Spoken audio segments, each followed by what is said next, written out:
जय गुरु जी। आज हम हनुमान जी के अवतार के बारे में जानेंगे। परमेश्वर शिव ने रामचंद्र जी पर प्रसन्न होकर उनका परम हित करने के लिए हनुमान जी का अवतार लिया था। तो एक समय जब शिव जी ने विष्णु को मोहिनी रूप में देखा तो लीलावश वो काम से व्याकुल हो गए और श्री रामचंद्र जी के कार्य के लिए उन्होंने अपना वीर्यपात कर दिया। सप्त ऋषियों ने उस वीर्य को पत्ते पर स्थापित करके गौतम ऋषि की पुत्री अंजनी में कर्ण के द्वारा, उसके कान के द्वारा राम जी के कार्यार्थ प्रवेश कराया। फिर तो उस वीर्य से महाबली और पराक्रम युक्त वानर शरीर वाले हनुमान जी शिवजी से उत्पन्न हुए।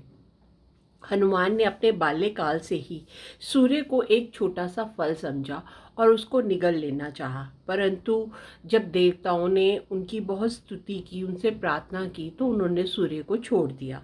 फिर सूर्य से उन्होंने सब विद्याएं पढ़ी और सब विद्याओं को खेल खेल में ही ज्ञान हासिल कर लिया। माता की आज्ञा से सूर्य के अंग से उत्पन्न सुग्रीव उनसे मिले, जो अपने बड़े भाई द्वारा अपनी स्त्री के हरण से महान दुखित हो ऋष्यमुख पर्वत पर रहते थे। हनुमान जी उनके मंत्री हो गए और उनके साथ वहीं रहने लगे। इधर रामचंद्र जी भी अपनी पत्नी के हरण से दुखी थे और उनको ढूंढते हुए वे उसी ऋष्यमुख पर्वत पर आ गए जहाँ पर सुग्रीव और हनुमान जी रह रहे थे और यहाँ उनके साथ उनकी मित्रता हुई।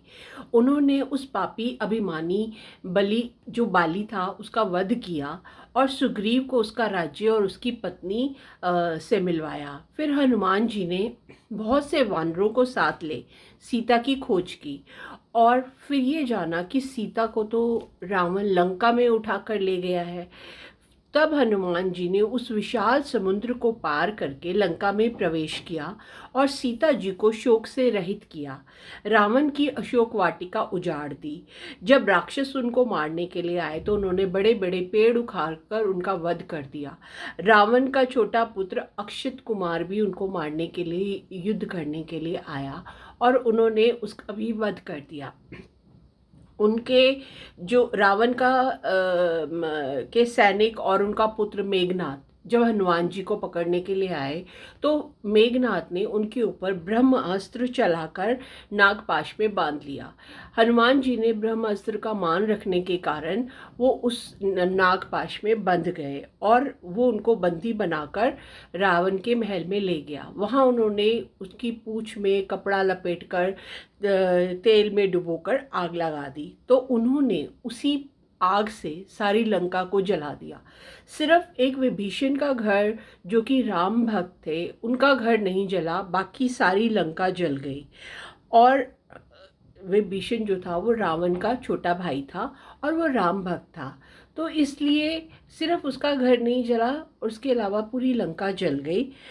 जब समुद्र में, तब उन्होंने अपनी समुद्र में जाकर अपनी पूंछ को बुझाया, आग को बुझाया और सीता जी के पास आकर उनसे विनती की कि वो उनको कुछ अपनी निशानी दें, जैसे वो उनकी निशानी अंगूठी लेकर आए थे रामचंद्र जी की, जो उन्होंने सीता जी को दी थी।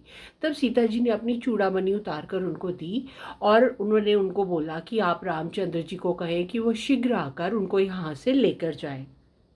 हनुमान जी उनको ढाढ़स दिलवाकर फिर वापस रामचंद्र जी के पास समुद्र पार करके चले गए और ले जाकर उनको उनकी चूड़ामणि दी और उनका संदेश सुनाया। तब राम जी ने समुद्र के पास शिवलिंग स्थापित करके शिव की पूजा की और उनसे जीत का वरदान लिया और लंका पर चढ़ाई कर दी। रावण के साथ युद्ध में लक्ष्मण मेघनाथ जी का बाण लगने से मूर्छित हो गए, तो हनुमान जी संजीवनी बूटी लेकर आए और उनकी संजीवनी बूटी लाने के लिए उन्होंने पूरे पर्वत को उखाड़ लिया और लक्ष्मण जी के प्राणों की रक्षा की। ये सब उनमें महादेव का अंश था, इसलिए वो ये सारे कार्य कर पाए। तब हनुमान जी ने रामचंद्र जी के साथ सारे राक्षसों का खात्मा किया। अहिरावण जो था वो राम और लक्ष्मण को दोनों को उठाकर पाताल लोक में ले गया था, तो हनुमान जी ने वहां जाकर अहिरावण का वध किया और राम और लक्ष्मण जी को पाताल लोक से निकाल कर लेके आए। इस प्रकार उनके सारे कार्य करते हुए दैत्यों को मारते हुए देवताओं को भी सुखी किया और भूलोक में उनकी भक्ति स्थापित की। इस प्रकार शिव का हनुमान जी के अवतार का ये चरित्र बहुत ही पुण्यदायक और अपने भक्तों को भक्ति और मुक्ति देने वाला है। जो हनुमान जी के इस चरित्र को पढ़ता है, सुनता है, उनके सारे कार्य पूर्ण होते हैं। जय गुरु जी। हर हर महादेव।